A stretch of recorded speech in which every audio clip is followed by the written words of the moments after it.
Et bonjour à tous, c'est iScope et on se retrouve une nouvelle fois sur Eden Eternal pour un nouveau tuto sur la classe ingénieur en spécialisé Run.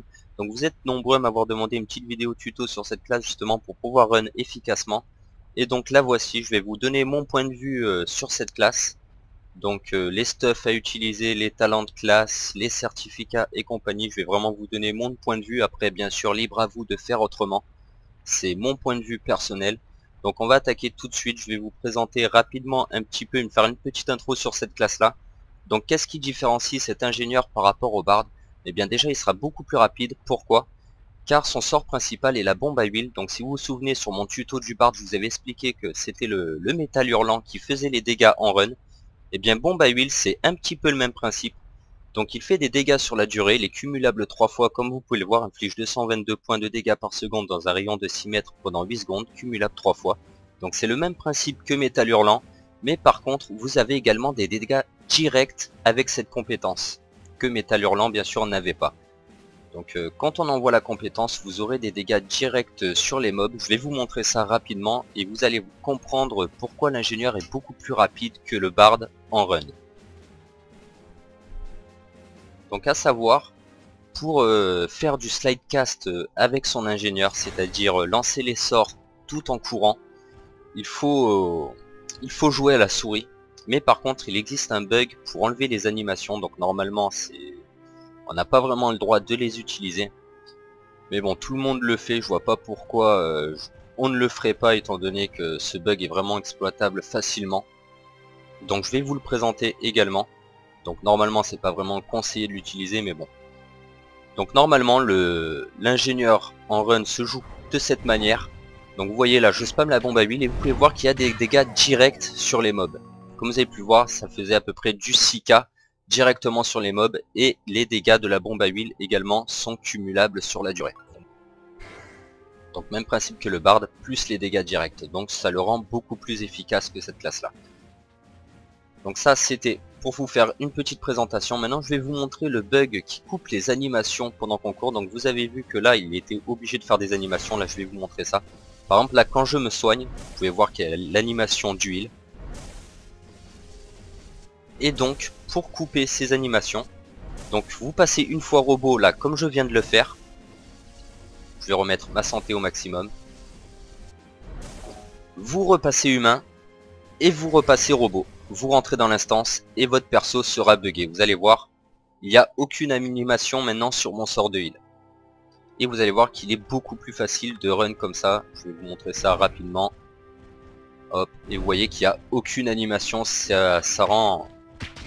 C'est beaucoup plus facile dans ces conditions là. Vous pouvez voir que là j'ai même plus besoin de la souris pour pouvoir utiliser mon sort et faire du slidecast. Donc c'est vraiment très pratique. Donc je vous conseille... Enfin, je vous conseille, non pas vraiment, étant donné que c'est un bug, normalement on n'a pas le droit de l'utiliser. Mais on va dire que tous les ingénieurs en run, ceux qui connaissent le bug, l'utilisent. Donc je voulais vous le montrer, et libre à vous après de le faire ou pas. Donc ça c'était pour le bug. Maintenant je vais vous montrer rapidement les talents de classe ainsi que les certificats que j'ai mis sur mon ingénieur.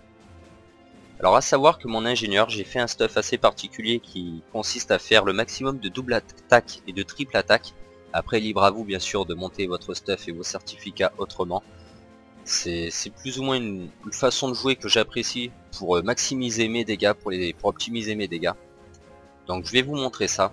Alors en premier certificat, d'abord j'ai mis 4 certificats de chasseur et d'ingénieur afin de profiter du bonus des 4 certificats qui est maître des armes à deux mains, qui augmente l'attaque d'armes et l'attaque magique de 5% quand une arme à deux mains est équipée. Donc ça nous concerne étant donné qu'on est équipé d'une arme à deux mains qui est la pièce d'artillerie.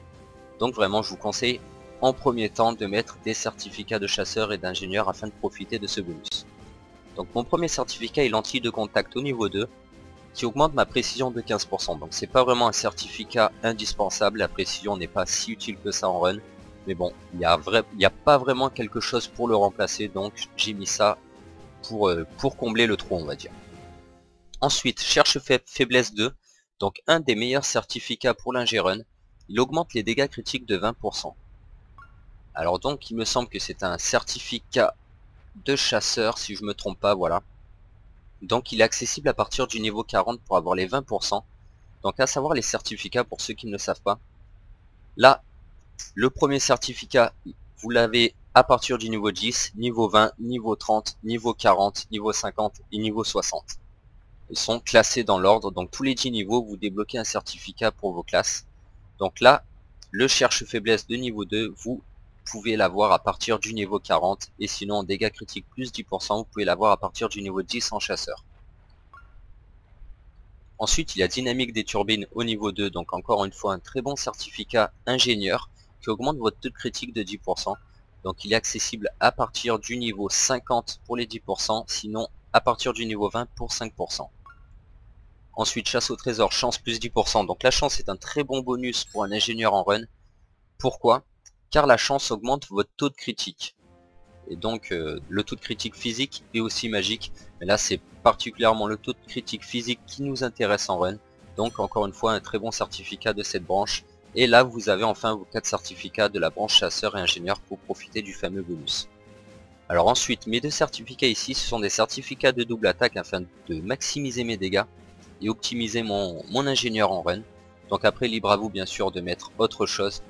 Donc moi j'ai mis attaque à la rapière ainsi que main ultra rapide. Donc augmente la probabilité de double attaque d'1% mais les dégâts infligés diminuent à chaque fois. Alors, il faut savoir que vous pouvez les avoir à 2%. Moi je n'ai pas encore les levels requis pour les utiliser. Donc je vais vous montrer ça. Attaque à la rapière est un certificat de chevalier. Vous le débloquez à partir du niveau 30 et si vous avez un chevalier de niveau 60, vous pourrez bénéficier des 2%. Et en voleur, on va regarder ça. Donc dégâts au corps à corps voleur. À partir du niveau 20, vous aurez main ultra rapide au niveau 1. Et à partir du niveau 50, vous aurez les 2%. Et enfin, pour combler le dernier trou, en attendant, j'ai mis force plus 15%.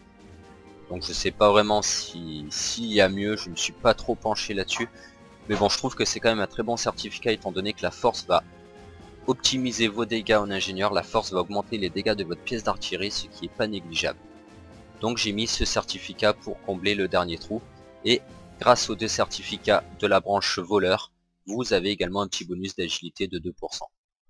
Donc ça c'était pour les certificats, on va passer maintenant aux talents de classe. Donc pour les talents de classe, j'ai mis 5 points en entraînement au fusil, donc ce qui a pour but d'augmenter les dégâts de ma pièce d'artillerie de 1% par niveau. Donc 5, ça me paraît un bon compromis pour ensuite répartir mes points autrement. Ça sert à rien de mettre plus de points je pense, étant donné qu'après il faut rajouter des points, c'est 2 points pour augmenter d'un niveau à partir du niveau 5. Donc ça serait un petit peu du gaspillage de points je pense. Donc niveau 5 je pense que c'est une très bonne optimisation. Ensuite j'ai mis 14 et 14 en mécanique des vagues et électromagnétisme. Donc mécanique des vagues a pour but d'augmenter mon taux de critique et mon taux de critique magique de 1% par niveau. Donc là c'est vraiment le taux de critique physique qui m'intéresse. Donc avec 14 points dedans, j'ai 14 points de taux de critique supplémentaire, ce qui est vraiment pas négligeable. Et ensuite électromagnétisme, dégâts critiques plus 2% par niveau, donc ça me fait 28% de dégâts critiques en plus. Donc ce sont vraiment deux bonus très importants lors des runs. Et je vous conseille de mettre quand même un maximum de points dans ces deux talents de classe. Donc à savoir, moi j'ai mis 14 et 14, je trouve que c'est plutôt pas mal. Ensuite j'ai mis 6 en rendement amélioré, je l'ai maximisé à fond, ça a pour but d'augmenter ma force de 2% par niveau. Mais également vous serez obligé de toute façon de le monter au niveau 5. Donc là c'était pour finir mes points, j'ai mis au niveau 6 pour un petit peu maximiser les dégâts de ma pièce d'artillerie. Mais c'est surtout donc pour débloquer huile concentrée qui a pour but de maximiser les dégâts de votre bombe à huile. C'est un petit peu comme Heavy Metal qui boostait les dégâts de métal hurlant pour le bard, et bien là c'est un petit peu le même principe. Donc huile concentrée augmentera les dégâts physiques de 10% et les dégâts de compétences plus 10%. Donc sur la bombe à huile. Donc c'est vraiment le talent de classe indispensable pour l'ingénieur run. Et ensuite il me restait plus qu'un point à répartir. Donc à savoir que là j'ai le maximum de talent de classe étant donné que mon ingénieur est de niveau 60. Je vous conseille par la suite après de mettre un point en moteur amélioré. Donc c'est ce fameux sort qui invoque un petit robot là que vous pouvez voir. Et donc celui-ci fonce sur une cible et s'auto-détruit pour faire des dégâts. Vous allez voir ça. Admettons voilà, il court sur la cible et il s'auto-détruit. Donc c'est plutôt un bon sort pour du mono-cible. J'ai décidé de mettre mon point dedans pour être un peu plus efficace lors des boss par exemple. Donc vraiment si vous avez encore un point à utiliser, je vous conseille vraiment de le mettre là dedans. Donc ça c'était pour les certificats et les talents de classe. Maintenant je vais vous montrer comment optimiser votre stuff. et vous montrer donc les trophées et compagnie que vous pouvez avoir sur un ingénieur HL plutôt intéressant. Alors on va passer d'abord sur ma compo de stuff. Donc là, c'est ma compo de stuff actuelle pour run le donjon siècle, donc un donjon de level 55 qui est beaucoup run pour se faire de l'argent, ou encore pour XP les classes des personnes. Donc c'est vraiment un donjon intéressant pour ces deux choses-là. Donc je vais vous montrer mon stuff. Donc là c'est plutôt un stuff qui maximise mes dégâts, mais également qui mise un petit peu sur la sécurité, car j'ai une régène quand même assez importante avec cet équipement, mais également de lourds dégâts. Donc après libre à vous de changer quelques pièces pour jouer plus la sécurité ou sinon pour jouer plus les dégâts. Il y a d'autres compos qui sont également très bonnes, mais celle-là je trouve que c'est un bon compromis entre la régène et les dégâts. Alors mon premier trophée, le badge du roi sacré. Donc c'est un trophée que vous pouvez avoir via la gloire des hautes terres. Il vous faut 9000 de gloire pour le débloquer. Il a pour but d'augmenter votre vitesse de déplacement de 10%. Donc après, au niveau des enchantements, j'ai mis l'enchantement, il me semble qu'il s'appelle l'enchantement de puissance. Donc qui augmente mon taux de critique, mon esquive et mon attaque physique, comme vous pouvez le voir là sur les bonus. Donc un enchantement très intéressant pour les ingénieurs en run. Donc il y a ce trophée là qui est plutôt intéressant pour la vitesse de déplacement. Et ensuite, la statue de démon de Néondo. Donc c'est vraiment un très bon trophée, je dirais même presque indispensable par exemple pour un siècle. Car en fait, toute attaque ou utilisation de compétences présente 5% de chance de récupérer 1725 PV. Donc étant donné qu'en run vous prenez quelques claques quand même, ce trophée aura pour but justement de remonter votre vie. Et c'est vraiment un trophée très intéressant. Alors certains combinent le trophée de Néondo avec le trophée de schiste, qui a exactement le même effet que Néondo, mais même à la rigueur il est un petit peu mieux car il a un bonus d'agilité supplémentaire. Je vais vous le montrer rapidement, moi je ne l'ai pas encore. Donc je vais vous montrer ça. Alors où il se trouve, non mais par là, voilà. C'est le noyau kinétique de robot VT080. Donc c'est un trophée que vous pouvez avoir à Schiste Hero, donc le donjon héroïque niveau 55 sur le premier boss. Donc comme vous pouvez le voir, il a le même effet que Néondo, 5% de chance de récupérer 1725 PV, mais également d'annuler un effet négatif. Donc il peut également vous debuff si vous avez un sort sur vous d'un boss ou autre. Et également il a le bonus d'agilité plus 38 qui n'est quand même pas négligeable. Donc ça c'est deux trophées vraiment très intéressants. Après également vous pouvez les remplacer par ceci. Donc il y a le décret d'exécution de Jala, donc qui est droppable sur le troisième boss de Manoir héroïque, donc le donjon héroïque niveau 60. Vitesse de déplacement plus 5% et taux de double attaque plus 1%.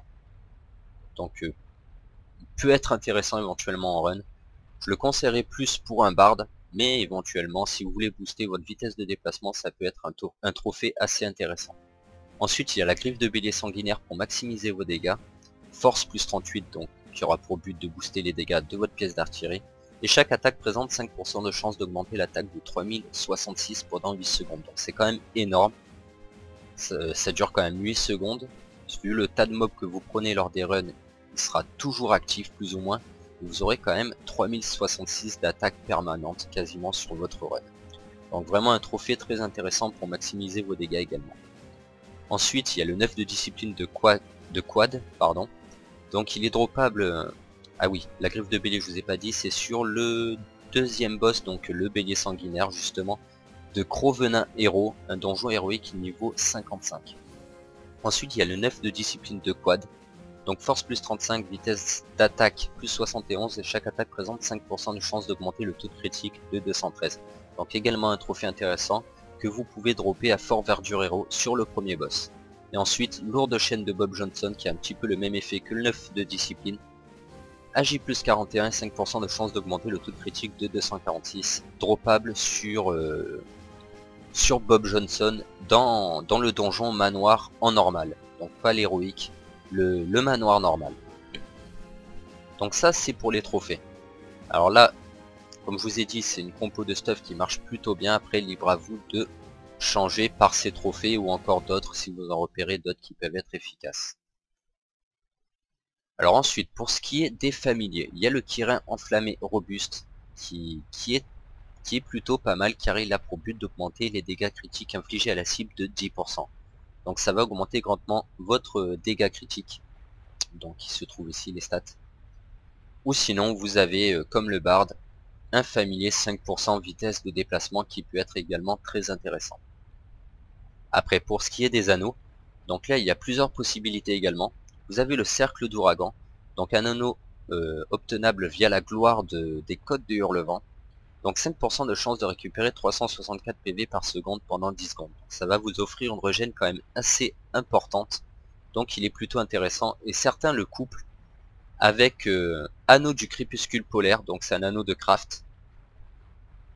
Et donc il a un petit peu le même effet, sauf qu'il offre une régène un peu moins importante que le cercle d'ouragan. 5% de chance de récupérer 299 PV par seconde. Donc vraiment si vous voulez jouer la sécurité, vous combinez ces deux anneaux. Mais personnellement je trouve que ma régène est assez importante via Néon d'eau et via le cercle d'ouragan. Donc je préfère mettre en deuxième anneau l'anneau magnétique. Donc encore une fois un anneau que l'on peut obtenir via une gloire. Donc je ne sais plus c'est laquelle de tête. Mais je vous mettrai ça dans la description au pire. Et celui-ci a pour but de booster mon taux de critique. 5% de chance d'augmenter le taux de critique de 219, ce qui est pas négligeable. Donc vraiment moi ça me permettra de faire beaucoup plus de coups de critique et ainsi faire plus de dégâts. Ensuite pour ce qui est des capes, là encore une fois vous avez énormément de choix. Donc moi j'utilise personnellement la cape tourbillon. Comme je vous ai dit je suis axé en double attaque et triple attaque. Je me semble, si j'avais les certificats optimisés, j'atteins, si je vous dis pas de bêtises, 6%, 10%, 14% de double et triple attaque, donc c'est vraiment pas dégueulasse en run. Donc moi j'utilise cette cape qui a pour but de faire des triple attaques. Chaque attaque présente 3% de chance de déclencher une triple attaque, donc un très bon bonus. Donc personnellement j'utilise cette cape, sinon il y a également celle-là qui a un effet à peu près similaire. Donc celle-là pareil c'est une cape de gloire. Si je me trompe pas c'est une cape que vous pouvez avoir... Non c'est pas Marie des Crépus. Je sais plus c'est laquelle des hommes. Pareil je vous mettrai ça dans la description si je m'en souviens. Donc pareil c'est une cape de gloire. Vous avez celle-là qui a plus ou moins le même effet. Donc celle-là il me semble que c'est au Marais décrépit que vous pouvez l'avoir, la cape du chevalier solaire. Et c'est un petit peu le même effet donc. 4% de chance de déclencher une double attaque. Donc celle-ci c'est plus une triple attaque. Mais vous avez 1% de chance en moins de pouvoir la faire proc. Et celle-ci 1% de chance supplémentaire mais ça sera de la double attaque. Donc personnellement je préfère utiliser la triple attaque. Après libre à vous selon où en est votre gloire d'utiliser l'une ou l'autre. Ensuite il y a la cape du cri vaporeux. Donc une cape très polyvalente. Surtout utilisée en tanking mais qui peut également dépanner en ingénieur. 5% de chance d'augmenter l'agilité de 132 et d'affliger 130 points de dégâts obscurs dure 10 secondes. Donc un proc plutôt intéressant pour maximiser par exemple votre esquive, mais également les points de dégâts obscurs qui sont présents. Je sais pas si proc sur la bombe à huile, j'en suis pas certain, mais si jamais c'est le cas, ça peut être une cape très intéressante. Ensuite il y a la cape de l'œil d'arc-en-ciel, donc un petit peu le même effet que Néon d'eau et schiste comme trophée. Sauf que là c'est en cape, bien sûr le bonus est beaucoup moins important. Certains l'utilisent en run, personnellement je la trouve pas vraiment terrible.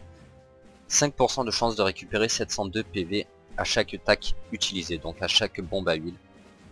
Donc vraiment si vous voulez miser sur la sécurité, vous n'êtes pas très habitué au run, vous pouvez l'utiliser. Donc encore une fois c'est une cape de gloire de tête, je me souviens plus de quelle réputation.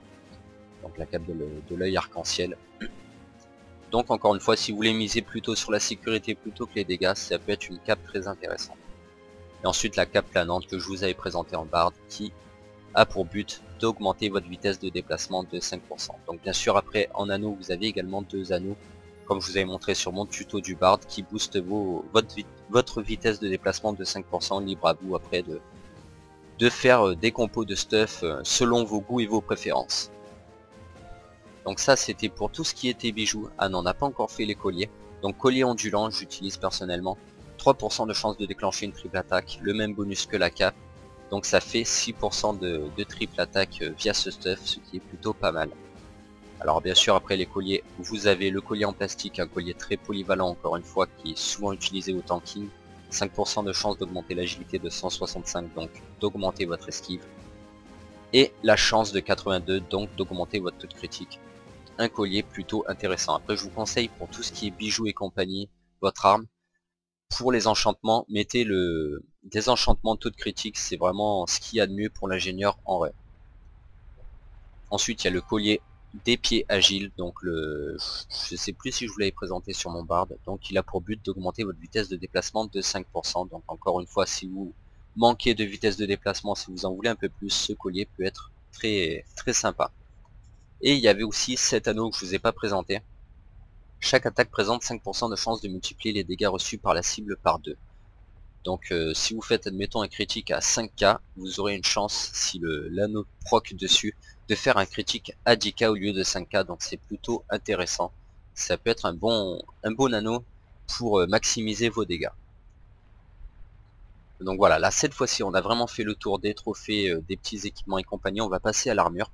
Donc il y a plusieurs armures possibles en run. Donc il y a l'armure 60, alors là j'arrive vraiment pas à la prononcer cette armure, je vais vous la montrer comme ça.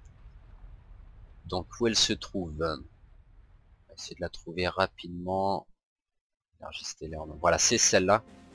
Donc dégâts critiques infligés aux ennemis plus 10% avec 2 pièces et 5 pièces, force plus 23 et chance plus 23. Donc ça peut être vraiment une armure très bonne pour le run, mais elle est accessible seulement à partir du niveau 60. Donc il y a beaucoup de runners maintenant qui l'utilisent, mais personnellement je préfère l'armure du 758, c'est celle que j'ai d'équiper. Pourquoi? Car avec 5 pièces, force plus 12, chance plus 12, donc moins important que le 760, mais chaque attaque présente 4% de chance de déclencher une double attaque, ce qui convient parfaitement avec mon build qui est justement basé sur la double et la triple attaque. Donc vraiment, après c'est selon vos goûts bien sûr, mais si vous n'êtes pas axé sur les doubles et triples attaques, je vous conseille le 760, sinon le 758. Si après vous avez un ingénieur plus bas level ou un perso plus bas level, faites-vous le 748 couteau sanglant, pardon, qui est plutôt pas mal également pour booster vos taux de critique. C'est un 7 niveau 48.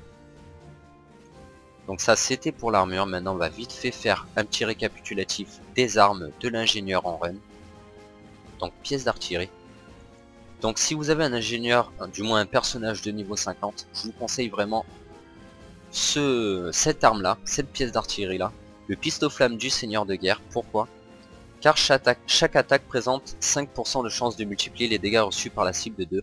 C'est vraiment un bonus très intéressant, c'est le même proc que l'anneau triste. Et vraiment c'est ce qui donne de la puissance à cette arme. Vraiment le proc est très intéressant sur ce pistolet-flamme.